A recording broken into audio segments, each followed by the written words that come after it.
Since the Poodle was introduced last year, players have been asking, where are the other Polish tanks? When will we be able to play the complete branch? In this video, we'll show you the gameplay of the first premium Polish Tier 8 tank, and talk a little bit about other vehicles in the branch.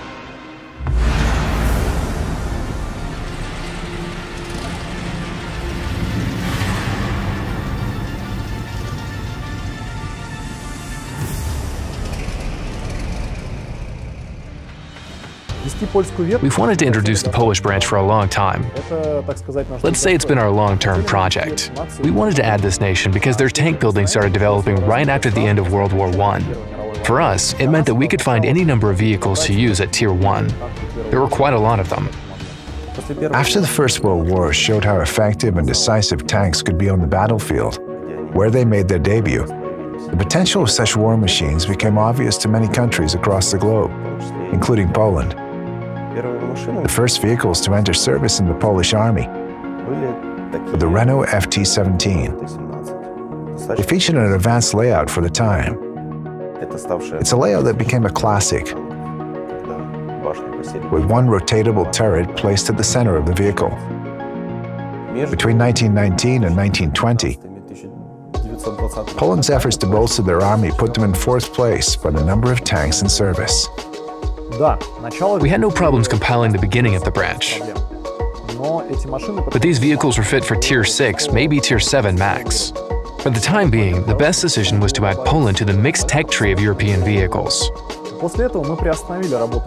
After that, we put the work on searching for Polish vehicles on hold because we were waiting for other vehicles to create a full-fledged European tech tree.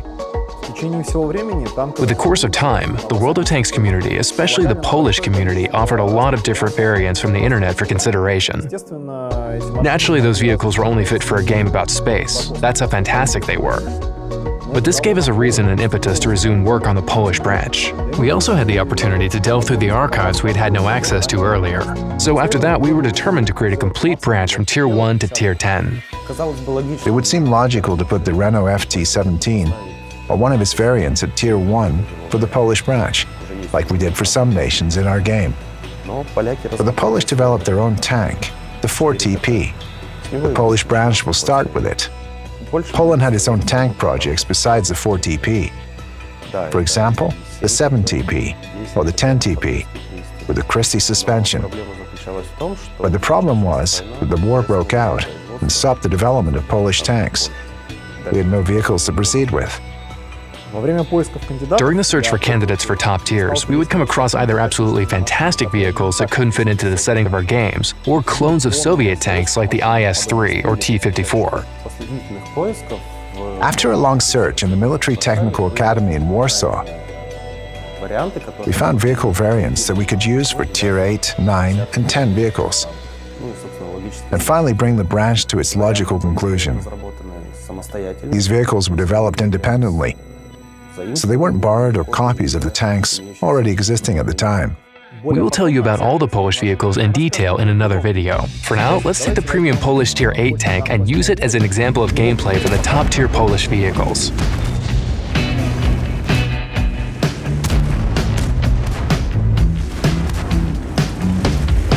We couldn't just go and select the premium tank before we finalized the vehicles at Tier 8, 9, and 10. So, among the projects, we found a vehicle that met our requirements. It's an original vehicle, yet quite consistent with the branch. It doesn't have a name at the moment. We only know that it was the Project 51 tank, but it will have its own name by the time of release. This is a classic heavy tank. You can compare it with the IS-3 or Chinese Heavy. In the first test iterations, we will try its slower but better armored version. During the test, we also want to check another variant. It's a bit more maneuverable but with less armor, so it's a well-armored vehicle in the first iteration. It can bounce shells on par with the IS-3 or heavy Chinese vehicles.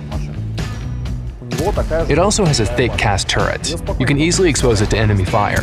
But there's one difference. Look at the gun depression angles of the Chinese tank. Only -5 degrees, not very convenient. Now the Soviet tank, slightly better, -6 degrees.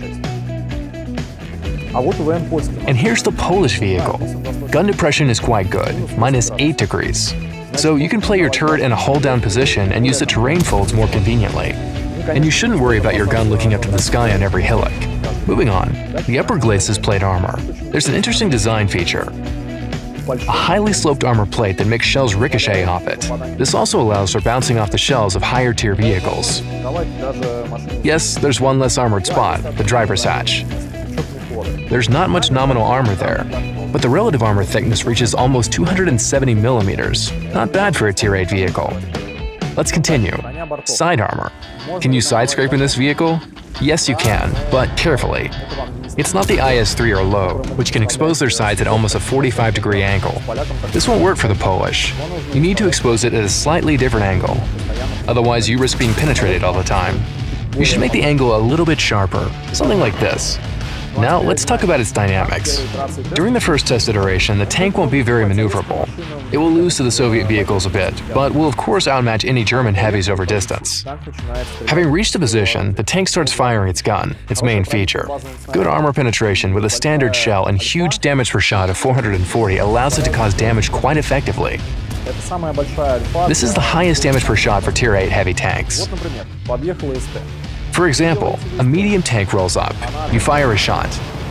The medium tank responds. You roll back and fire another shot, and the medium tank has only half of its HP.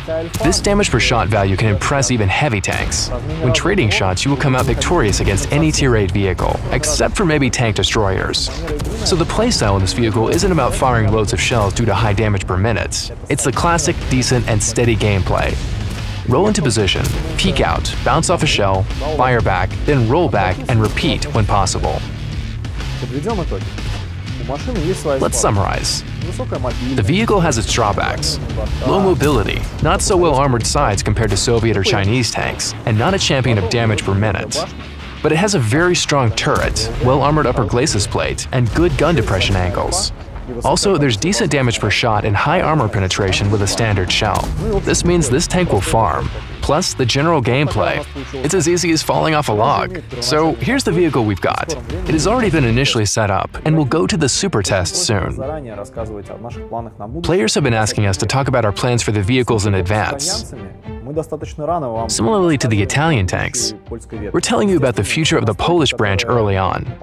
Obviously, all settings that we're showing you today are preliminary. They will change during the testing process. The vehicles will have their final look only after the common test. And when you take a break from researching the Italian vehicles, leave your feedback, share your opinion, and take part in the discussion of the Polish tanks. Good luck on the battlefield!